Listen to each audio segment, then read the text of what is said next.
There was one other game this week, which I don't want to spend too much time talking about, but we were dumped out of the Carabao Cup after that 3-1 first round defeat to Gillingham. Glenn, did this tell us anything we didn't already know? No. No, it told us that our backup players are largely awful. And as soon as I saw the lineup, I mean, apart from the fact you couldn't really work out who the hell was playing where until the game kicked off. We thought we either had someone strange playing centre back or we had someone strange playing fullback. It turned out it was Perot, who I didn't even think was fit, pressed into action as a centre back. And no, it was predictably awful, as it would be when you've got 6 or 7 players who are either not good enough or not bothered. So no, I wasn't remotely surprised. We were terrible. I do think there was a bit of an overreaction to it. I think people who paid money and went to the game have a right to be angry about it. But you do always know that in the Carabao Cup, there's you run the risk. You run the risk of that happening. But I understand the people who went to the game being angry, but everyone else should have been able to sort of seen the bigger picture a little bit there. And the bigger picture is, of course, that getting promoted is the priority this year. And unlike when we were in the Premier League, we're not going to not have the remotest chance of winning it or getting to the final or anything like that. So I wasn't bothered, wasn't surprised. There were some shockingly awful performances that were just even beyond my expectation. Moussa Djenepo was awful. Alex McCarthy was horrendous. That the second goal is just it's unbelievable. I'm 54. I'd get down quicker than that. I wouldn't get up again afterwards, but I would have got down quicker than that.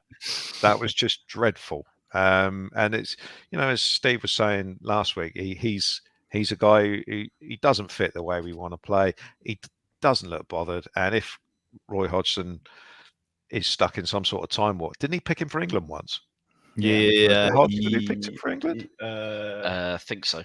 Yeah, was that like Fraser Forster as well, wasn't it? It's strange all the time, but but I mean, if Hodgson still thinks McCarthy's a good goalkeeper, then you go on, you go for it, Roy. But I mean, we're 3-0 down, and it looked like it was going to be really embarrassing, didn't it, for a while? And then we put on a couple of good players, and one of them scored. So Alcaraz scored. Didn't think I'd see Tall Paul in his Saints shirt again, so that was interesting, but he didn't really do anything. So it was just a case of, I think once we went 2-0 down, and it was 3-0 down pretty soon, wasn't it? After that, it was just a case of, okay, let's get back on the bus and go home and concentrate on the games that really matter this season. And Steve, was that just the youngsters being let down by the more experienced pros? Because they're the ones that I felt sorry for, because although we'll say, well, we're out of the cup and we can concentrate on the league, it's the minutes and the extra games that some of the youngsters might have got going forward. That's the thing that's the biggest disappointment, I guess.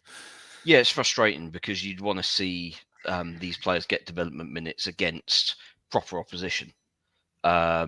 And in senior games, I mean, under 21 football is kind of not great in terms of its competitive level. It's a real mishmash of teams. The lineups change week in, week out. You've got occasional first team players dropping in just to get fit and just dominating the games, and sometimes it gets a little bit silly. I mean, we had that stupid one against Middlesbrough last season, didn't we, where we stuck Theo Walcott and Sekou Mara in, and we won. Was it 8-0? Yeah, Sekou scored 4, I think. Yeah, and Walcott got a hat trick as well, and it was just silly, and unfortunately that's kind of the level that these kids are getting most of their minutes in. And so getting dumped out of the cup at the first opportunity in a game where, I mean, frankly, if you put out more of the kids, we'd have probably had a better team performance.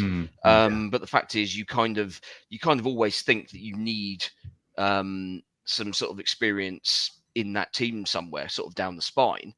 And actually, those are the players that have been constantly letting us down for years. So why would you keep giving them more chances? I mean, McCarthy's obviously one that we've singled out countless times before. Lianco similarly was garbage. Perot out of position. I kind of give him a little bit of a pass on that.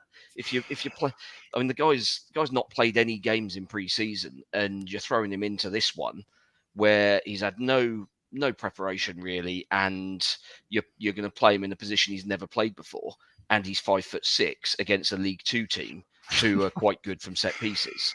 It's just lunacy. And I mean, Martin said after the game, didn't he, that he was proud of the performances of the kids, and it was the senior players who let them down. And while he's right, but he's the guy that picked them. Yeah. I think he picked them to see, what performance they would give. It was definitely a carrot and stick approach. It was right. Are you guys actually going to be turning up for me this season? And he's got a very definitive answer there. We talked, Alfie, when we talked about the James Ward-Prowse thing, we talked about the honesty from Russell Martin and the fact that he was absolutely upfront with you and those questions. It felt to me one of the highlights of the Tuesday game and going out the cup was his honesty afterwards. You thought, is he going to come out? Is he going to defend the players? No, he didn't hold back. No, he didn't. And did you know what? I was just writing up the report, whatever it was I was doing, and about 1-2 minutes maybe after the game, he'd already come out from the dressing room and he was ready to do his media stuff. So I don't know what he said to them when he was in there, but I can't imagine it was very long. It's probably just a couple of words. You're not playing, and then came out. But he came out, and he was honest. And I think the quote that I tweeted that everyone sort of sent going around was, there are a lot of players in there who think they're Premier League players. They're not if they perform like that, if they don't run the yards, don't put the effort in, all that sort of stuff. And he's absolutely right. And I agree with Steve. I actually felt for Roman a little bit because I felt it wasn't really his position, and he's the one that didn't make the squad this weekend out of all of them. And obviously Paul and Matthew as well. But and there's a few there that Russell wasn't very happy with. James Bree looked pretty upset afterwards as well, that interview that you did with him. Yeah, it was weird actually speaking to him, because I thought it was from the media perspective, I thought it was a terrible choice to bring James Bree out just because he'd had a really bad game. He's had a really hard time with it in the last 6 months, and then all of a sudden he's out here answering loads of questions about why he wasn't very good, which I didn't think was fair on him. But yeah, he was. One thing he didn't say was that he didn't say he definitely wants to be here this season. He said that he wants to play games, and if he doesn't play games this season, then maybe he'll have to go somewhere else, which I thought was interesting. Yeah, but he's a lovely guy.